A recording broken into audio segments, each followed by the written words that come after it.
What's up, everyone? Welcome back to the channel. Today we're diving into a topic that's making waves across the entire tech world, the battle between x86 and ARM CPUs. The big question on everyone's mind is, are Intel and AMD in serious trouble if ARM processors rise up to replace them? This isn't just about chips. This is about the future of computing, the devices we use every day, and even the stock market. So grab a coffee, because we're going deep on this one. For decades, if you were building a PC, upgrading your gaming rig, or setting up a server farm, you almost certainly went with Intel or AMD. These two companies own the x86 architecture, and for the longest time, they've been the undisputed kings of performance. x86 chips have fueled everything from home desktops and high-performance laptops to enterprise servers that run the internet. Their strength is raw horsepower, crunching numbers fast, running heavy workloads, and pushing out insane frame rates in gaming. But there's always been a trade-off: power consumption. These chips are hungry. They need massive cooling systems, they generate tons of heat, and they aren't always the best fit for battery-powered devices. That weakness has left an opening in the market. If you're holding a smartphone right now, odds are it's powered by an ARM-based processor. ARM's design philosophy is all about efficiency, doing more with less power.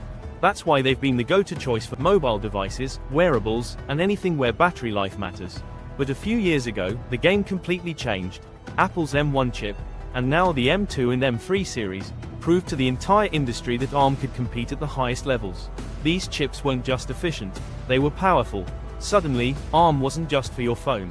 It was running full-fledged MacBooks and desktops, outperforming x86 laptops on battery life and, in some cases, even raw speed.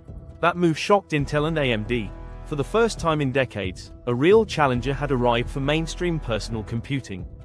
And this wasn't just any challenger, this was ARM, whose designs are licensed by giants like Apple, Amazon, Google, and Qualcomm. This isn't just a technical debate. This is a business war with massive financial consequences. Intel and AMD right now, they still dominate in high-end gaming PCs, workstations, and data center servers.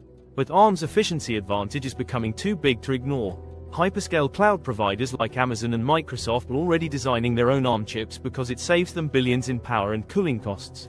That means less demand for Intel Xeons or AMD EPYC processors in the future. Investors are watching closely. Intel and AMD have to prove they can adapt, improving efficiency, keeping their performance edge, and staying relevant in laptops and servers. If they stumble, Wall Street will punish them. Unlike Intel and AMD, ARM doesn't actually manufacture chips. They license their architecture to other companies. That means every time Apple, Google, Amazon, or Qualcomm ships an ARM-based product, ARM collects royalties. As more industries adopt ARM, from mobile to laptops to servers, ARM's revenue scales almost automatically. That's why its stock has exploded. Investors see ARM as the blueprint for the next generation of computing. Here's where things get really interesting. The market is all about the future. Nobody thinks Intel or AMD are going to disappear tomorrow. They're still making billions, and they're still entrenched in industries that won't shift overnight. But Wall Street is forward-looking. If ARM continues to gain momentum, investors will start pricing in the idea that Intel and AMD are slowly losing their iron grip. That doesn't mean they'll go bankrupt, but it could mean slower growth, shrinking margins, and tougher competition.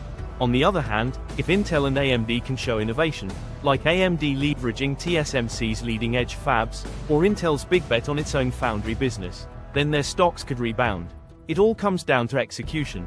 So, what does all of this mean for us as everyday users? In the short term, not much changes. If you're a gamer or a professional running heavy applications, x86 still gives you the best experience. But in laptops, thin and light devices, and especially cloud data centers, ARM is winning right now. Long term, we could be heading toward a world where ARM becomes the default choice, and x86 becomes the niche player, a reversal of the last 40 years. That's why this battle is so important. It's not just about chips, it's about the very foundation of computing. So, are Intel and AMD in trouble? The short answer is yes, but it's complicated. They're not done, but the game has changed. They're fighting not just for performance leadership, but for efficiency leadership too. What do you guys think? Are you betting on ARM's rise, or are you confident Intel and AMD can mount a comeback? Drop your thoughts in the comments. I want to hear your predictions. And as always, don't forget to hit that like button and subscribe for more deep dives into the future of tech and markets.